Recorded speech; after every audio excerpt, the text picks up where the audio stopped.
Hello. आज हम लोग जो टॉपिक लेंगे वो इलेक्ट्रिक करंट में एक टॉपिक है इलेक्ट्रिक एनर्जी।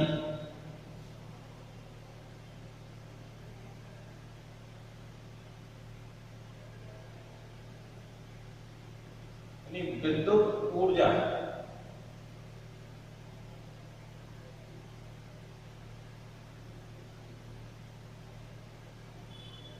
इसको समझें कि विद्युत ऊर्जा क्या है। तो ये भी ऊर्जा का एक प्रकार है, यानी जैसे ऊर्जा के बहुत सारे प्रकार हैं तो उनमें से एक जो है इलेक्ट्रिकल एनर्जी भी है। इसमें देखें कि विद्युत ऊर्जा क्या होगी। एक चालक के परिप्रेक्ष्य में अगर हम देखें तो मान लीजिए कि ये चालक है और इसके सिरों पर हमने V वोल्ट उत्पन्न किया, यानी बैटरी से इसको जोड़ दिया जिसके कारण इसमें V वोल्ट की वोल्टता इसके सिरों पर लागू होगी। इस वजह से इसमें धारा I बहेगी, इसमें धारा I बहेगी। अब जब धारा इसमें I बहेगी तो हम जानते हैं धारा के बहने के पीछे कारण होता है कि इसमें जो मुक्त इलेक्ट्रॉन है वो चलेंगे, और मुक्त इलेक्ट्रॉन जो चलेंगे तो वो बार बार इस धातु के अंदर उपस्थित स्थिर धनायनों से टकराएंगे और अपनी ऊर्जा को खो देंगे और पुनः फिर से ऊर्जा अर्जित करेंगे। यानी चालक में इलेक्ट्रॉन को चलने के लिए बार बार ऊर्जा की आवश्यकता होगी, और वो ऊर्जा कहां से प्राप्त करेगा तो वो बैटरी से प्राप्त करेगा। इसी कारण से कुछ समय पश्चात देखते हैं चालक में यदि हम विद्युत धारा का प्रवाह करते रहे तो बैटरी में वोल्ट तक कम होने लगती है, यानी इसमें जो संचित ऊर्जा है इसका मान घटने लगता है। वो कहां व्यय हो गया तो वो इस चालक में धारा बहाने में व्यय हो गया। अब इसके आधार पर अगर हम ये कहें कि विद्युत ऊर्जा को परिभाषित कैसे करते, तो ध्यान देना, यदि किसी चालक के सिरों पर रुपांतर V स्थापित किया जाए और इसमें Q आवेश को एक सिरे से दूसरे सिरे तक ले जाए तो कुछ ऊर्जा खर्च होती, तो E equal Q into V। तो ये एनर्जी जो लगती है E equal Q into V होती, क्योंकि हम जानते हैं कि चालक में एक सिरे से दूसरे सिरे तक ले जाने में जो किया गया कार्य है वही ऊर्जा के बराबर होता है, और एकांक आवेश को चालक के एक सिरे से दूसरे सिरे तक ले जाने में किया गया कार्य उसके ऊपर लगाए गए विभवांतर के बराबर होगा। यदि हम Q आवेश को एक सिरे से दूसरे सिरे तक ले जाएं तो कुल जो कार्य करना पड़ेगा W equal Q into V होगा, वही एनर्जी E के बराबर हो जाएगा। यानी ये वास्तव में W की वैल्यू है, कार्य की वैल्यू। इस प्रकार से देखा कि W इक्वल E है और इसकी वैल्यू है Q इंटू V। अब इसमें क्योंकि हम जानते हैं कि Q इक्वल IT, अब हम क्या कर रहे हैं इसके विभिन्न फॉर्मूलों को तैयार करेंगे, विभिन्न सूत्र कैसे बने। तो Q इक्वल होगा IT, इसके आधार पर अगर हम कहें E इक्वल तो Q की वैल्यू रखेंगे I इंटू V। तो एक इक्वेशन अपनी ये बन गई I इंटू V। अब इसी के आधार पर हम और इक्वेशन अगर बनाएं तो इसमें चूंकि हम जानते हैं V इक्वल होगा IR, ओम्स के लॉ को हमने पढ़ा उसके आधार पर इस इक्वेशन 1 में V इक्वल अगर IR लेते हैं तो E की वैल्यू नई प्राप्त होगी IT इंटू IR, यहाँ हो जाएगा I स्क्वायर RT। तो ये इक्वेशन सेकेंड बन गई। इसमें और इसमें दोनों में अंतर देखेंगे तो यहाँ पर I T और V के पदों में, जबकि ये जो समीकरण प्राप्त किया इसको विभव से मुक्त कर दिया, यानी इसमें विभव वाला पद नहीं है। इसी प्रकार से यदि हम और एक समीकरण बनाएं और उसको हम इसमें I से मुक्त कर दें तो यहाँ पर E इक्वल नई समीकरण बनाने के लिए हम जानते हैं V इक्वल क्या होगा IR, तो यहाँ पर लिखेंगे I इक्वल हो जाएगा V अपॉन R, और इसमें I की वैल्यू I स्क्वायर के रूप में दी गई, तो यहाँ वैल्यू जब रखेंगे तो V square upon R square हो जाएगा into R into T, R से R कैंसिल कर दी, इक्वल हो जाएगा V square T upon R। इस प्रकार से देखा ये थर्ड इक्वेशन बन गई। यानी विद्युत ऊर्जा के जो सूत्र हैं किसी चालक के लिए वो 3 हो गए, E equal I into T into V. दूसरा हो गया E equal I square R T. तीसरा हो गया V square T upon R. इन 3 सूत्रों को अपने न्यूमेरिकल में दी गई वैल्यू के अनुसार हम लोग उपयोग कर लेंगे। एक बार इसको पुनः रिवाइज करेंगे। विद्युत ऊर्जा क्या है? किसी चालक में एकांक आवेश को जब एक सिरे से दूसरे सिरे तक ले जाए तो उसमें जो कार्य करना पड़ता है विभव के बराबर होगा। यदि चालक में Q आवेश को एक सिरे से दूसरे सिरे तक स्थानांतरित किया जाए तो उसमें कृत कार्य बराबर हो जाएगा Q इंटू V के। यही कार्य व्यय विद्युत ऊर्जा के बराबर होता है। अब ये फार्मूला अपना है E equal Q into V। इसमें अगर Q इक्वल IT रख दें तो E इक्वल हो जाएगा ITV। इस प्रकार से इक्वेशन फर्स्ट हमने बना लिया। यदि इस इक्वेशन फर्स्ट को हम चाहें इसको हमें V से मुक्त करना है, V से मुक्त करने में हम E इक्वल I रख देंगे तो ये इक्वेशन बन जाएगी E equal I square RT।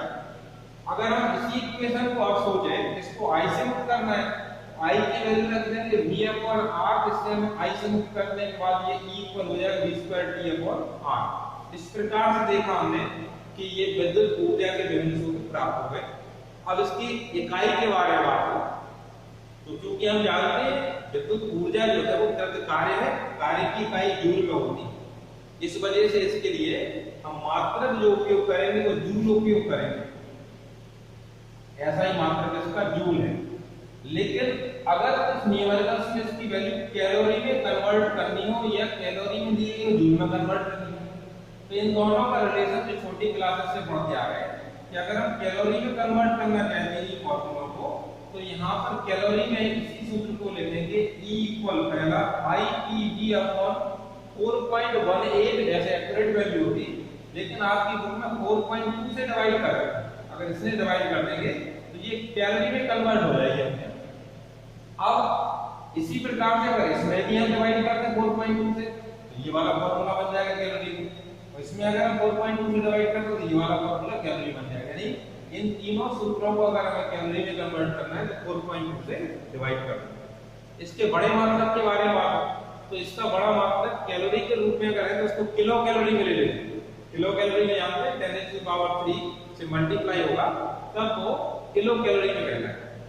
इस तरीके से हम E के बारे में बात कर चुके, आपको इतना समझ में आएगा। अगला वाला जो इसका टॉपिक आज हम ले रहे हैं वो है इलेक्ट्रिक पावर।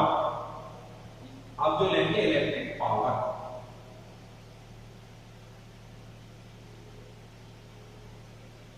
अभी इलेक्ट्रिक एनर्जी हुई, अब हम लेंगे इलेक्ट्रिक पावर। इलेक्ट्रिक पावर में ध्यान देना, एकांक समय में किसी चालक में प्रवाहित जो ऊर्जा है यानी विद्युत ऊर्जा है उसी को हम बोलते हैं कि वो इलेक्ट्रिक पावर है P। P इक्वल होगा W/T। एकांक समय में किसी चालक में एक सिरे से दूसरे तक प्रवाहित करने में किया गया कार्य, किसी चालक में आवेश को एक सिरे से दूसरे सिरे तक पहुंचाने में किया गया कार्य कितने समय में? एकांक समय। ठीक, तो वही पावर कहलाता T। इसके आधार पर अगर इसमें फार्मूला देखें तो जैसे हमने W के लिए पहला फार्मूला बनाया था VIT, तो VIT/T करेंगे तो ये कैंसिल हो जाएगा, यानी V/I। अगर किसी अप्लायंस पर यानी किसी उपकरण पर देखें, अगर उसमें देखा जाए V और I की वैल्यू अगर हमें पता है तो उसकी पावर भी प्राप्त कर सकते। दूसरा जो फार्मूला था वो अपना था I²RT अपॉन T करें तो ये कैंसिल हो जाएगा, तो इसका दूसरा फार्मूला जाएगा I²R। तो P इक्वल ये सेकंड फर्स्ट इक्वेशन हो गई, ये सेकंड इक्वेशन हो गई। जैसे उसके तीन इक्वेशन प्राप्त करी थी वैसे इसकी भी इक्वेशन प्राप्त कर सकते।